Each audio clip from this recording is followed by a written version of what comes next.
Hi friends, ఏంటా అనుకుంటున్నారా? కార్తీక మాసం సందర్భంగా మా చెల్లె వాళ్ళ ఫ్యామిలీ అందరూ చుట్టాలను పిలుచుకొని ఆవులేగా గోదానం అయ్యగారికి ఇచ్చారండి. అలాగే వనభోజనాలు ఏర్పాటు చేశారు. గోదానం ఎందుకు చేస్తారో తెలిసే ఉంటుంది కదా ఫ్రెండ్స్. సకల దేవతామూర్తులు కొలువై ఉన్న ఆవును దానం చేయడం వల్ల చాలా విశిష్టమైందని ధర్మశాస్త్రం చెబుతుంది. గోదానం ప్రాధాన్యతను తెలుసుకోవడానికి ధర్మరాజు అంపశయ్యపై ఉన్న భీష్ముని దగ్గరికి వెళ్ళాడంట. గోదాన విశిష్టతను తెలపమని కోరడంతో గాంగేయుడు ఒక పురాణ వృత్తాన్ని వివరించాడంట. దీని ద్వారా గోదానం ఎంత గొప్పదో తెలుసుకోవచ్చు. కొన్ని యుగాలకు పూర్వం ఔద్దానిక అనే మహర్షి ఉండేవాడంట. నిత్యం యజ్ఞ జపాదులు నిర్వహించేవారంట. ఒకరోజు తన కుమారుడైన నాచికేతుణ్ణి పిలిచి నదీ తీరంలో ఉన్న సమిధలు దర్భాలను తీసుకురమ్మని చెప్పాడంట. నదీ తీరానికి వెళ్ళిన నాచికేతునికి అవి కనిపించలేదంట. నది పొంగడంతో అవి నదీ గర్భంలో కలిసిపోయాయంట. తండ్రి దగ్గరికి వెళ్ళి విషయాన్ని చెప్పాడు. అప్పటికే ఆకలితో ఉన్న మహర్షి యజ్ఞ కార్యాన్ని పూర్తి చేయాలన్న నిశ్చయంతో ఉన్నాడు.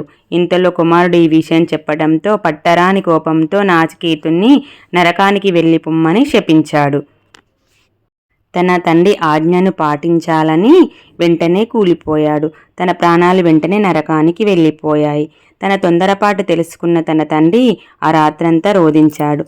సూర్యోదయ సమయానికి నాచికేతునికి ప్రాణాలు తిరిగి వచ్చాయి. పట్టరాని ఆనందంతో కుమారుణ్ణి తన తండ్రి కౌగిలించుకున్నాడు. ఔద్దాలికి మహర్షి నరకానికి పొమ్మన్నాడే గాని చనిపొమ్మని శపించలేదు కాబట్టి నాచికేతున్నే అతిథిగా ఆహ్వానించాడు యమధర్మరాజు.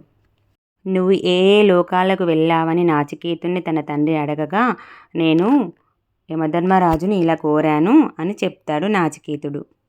తనకు పుణ్యలోకాలను చూపించమని యమధర్మరాజును కోరగా అనంతరం పుణ్యలోకాలను నాచికేతునికి చూపించగా అందులో దివ్య తేజస్సు కలిగిన పుణ్యపురుషులు ఉండటాన్ని గమనించాడు నాచికేతుడు. వాళ్ళ గురించి యమధర్మరాజును అడగగా వాళ్ళు గోదానం చేయడం వలన పుణ్యలోకాలను చేరానని యమధర్మరాజు చెప్తాడు. అలాగే ఆవుపై ఎన్ని రోమాలు ఉంటాయో అన్ని సంవత్సరాలు పుణ్యలోకాల్లో ఉంటారంట గోదానం చేసిన వాళ్ళు.